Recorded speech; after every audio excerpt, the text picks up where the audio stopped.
আমি তারপরে আপনাদের সামনে একটি আয়াত পাঠ করেছি, এই সূরারই শেষ আয়াত, সূরা আত-তাকাসুর 102 নম্বর সূরার 8 নম্বর আয়াত, সুম্মা লাতুসআলুন্না ইয়াওমাইযিন আনিন নাঈম। আয়াতটা আমরা সবাই পড়ি, বিশেষ করে যারা কন্টিনিউ 5 ওয়াক্ত নামাজি, তারা প্রত্যেকেই এই সূরাগুলো তাদের মুখস্থ আছে। আমাদের ঘরে ছোট্ট ছোট্ট ছেলে মেয়েদের দেখবেন তাদের সূরাগুলো মুখস্থ আছে। তো এই সূরার অর্থগুলো আমরা উপলব্ধি করতে পারি না।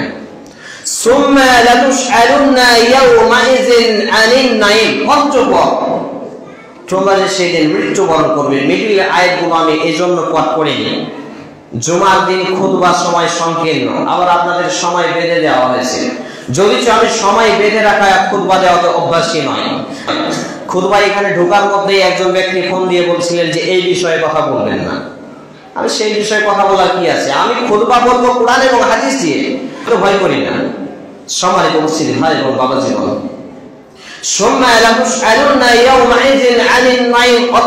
বিচারের দিনে কিয়ামতের মাঠে তোমাদের প্রত্যেকটা নিয়ামত রাজি সম্পর্কে জিজ্ঞাসা করা হবে। প্রত্যেকটা আদম সন্তানের নিয়ামত কি বলুন তো? প্রতিটা আদম সন্তানের নিয়ামত কি কেউ বলতে পারলেন না? আমাদের নিয়ামত কি? আমাদের মানুষের নিয়ামত সবচাইতে বড় নিয়ামত কি বলেন তো? বেঁচে থাকা। কি? বেঁচে থাকা। যদি আমি এবং আপনি আজকে বেঁচে না থাকতাম, এখানে আসার সুযোগ হতো? সুযোগ হতো না। তাহলে আমাদের হায়াত, আমাদের আয়ু, আমাদের বেঁচে থাকা হচ্ছে মহান আল্লাহ সুবহানাহু ওয়া তাআলার পক্ষ থেকে সবচাইতে বড় নিয়ামত। তাই তো নবী মুহাম্মদ রাসূলুল্লাহ সাল্লাল্লাহু আলাইহি ওয়াসাল্লাম একটি হাদিসে বলছেন, যে ব্যক্তিকে দীর্ঘ আয়ু দেওয়া হলো এবং সে তার অ্যাকাউন্টে অগ্রিম বেশি বেশি আমলের সলেগুলোকে জোগাড় করলো, সে হচ্ছে পরিবৃত অর্থে সাকসেসফুল বা কামিয়াবি। আমি আপনাদের সামনে যে বিষয়টি বলতে চাচ্ছি, যে আমার পা থেকে মাথা পর্যন্ত মহান আল্লাহ সুবহানাহু ওয়া তাআলা হাত, কান, চোখ, নাক, গলা, যতগুলো অঙ্গ প্রত্যঙ্গ আমাদেরকে দিয়েছেন।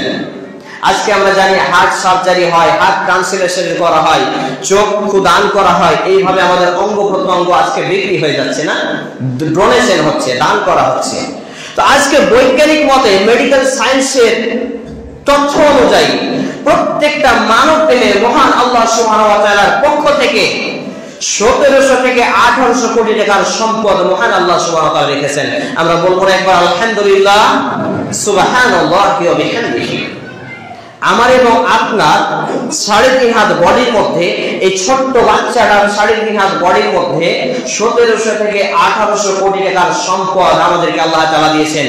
তার বিনিময়ে তিনি কি চেয়েছেন? আপনার কাছে টাকা চেয়েছেন? ধন সম্পদ, বাড়ি গাড়ি চেয়েছেন? শুধুমাত্র চেয়েছেন ওয়ামা খালাকতুল জিন্না ওয়াল ইনসা ইল্লা লিয়াবুদুন। সূরা আয-যারিয়াত 51 নম্বর সূরা 56 নম্বর আয়াত আল্লাহ সুবহানাহু ওয়া তাআলা বলেন, আমি মানুষ এবং জিনকে এজন্যই সৃষ্টি করেছি যে ইল্লা লিয়াবুদুন, তারা একমাত্র আমার ইবাদত বান্দেগী গোলামি করবে। একই কথা আল্লাহ তাআলা বলছেন সূরা আন-নিসা 4 নম্বর সূরা 36 নম্বর আয়াত এবং সূরা আল-বাইয়িনা 98 নম্বর সূরার 5 নম্বর আয়াত। এছাড়াও কুরআনুল কারীমে একাধিক আয়াত রয়েছে যেখানে মহান আল্লাহ সুবহানাহু ওয়া তাআলা তার ইবাদত এবং বান্দেগীর কথা বলেছেন। কিন্তু আমরা ইসলামের সবচেয়ে বড় একটি ইবাদত, তার নাম বলুন তো, যেটা ঈমানের পরে পরে, যেটা না হলে কোনো মুসলমানই থাকে না, সেটার নাম আমরা জানি নামাজ, সালাত। হায়রে হতভাগা মুসলমান, আজব দেশের গজব প্রাণীতে পরিণত হয়ে গেছে। দিন রাত মুয়াজ্জিন বলছে হাইয়া আলাস সালাত, সালাতের জন্য এসো, সালাতের জন্য এসো। হাইয়া আলাল ফালাহ, সাফল্যের জন্য এসো। ভোর 4টা থেকে রাত্রি 10টা 11টা পর্যন্ত সাফল্য খুঁজে বেড়ায় আজকের যুবকরা টিকটক, ভিগো সহ বিভিন্ন অ্যাপসে তারা ফেমাস হওয়ার জন্য সাফল্য খুঁজে বেড়ায়, কিন্তু প্রকৃত সাফল্য রয়েছে মসজিদে দৈনিক 5 ওয়াক্ত সালাত তথা নামাজ কায়েমের মাধ্যমে। এটা তার অবগতি নেই।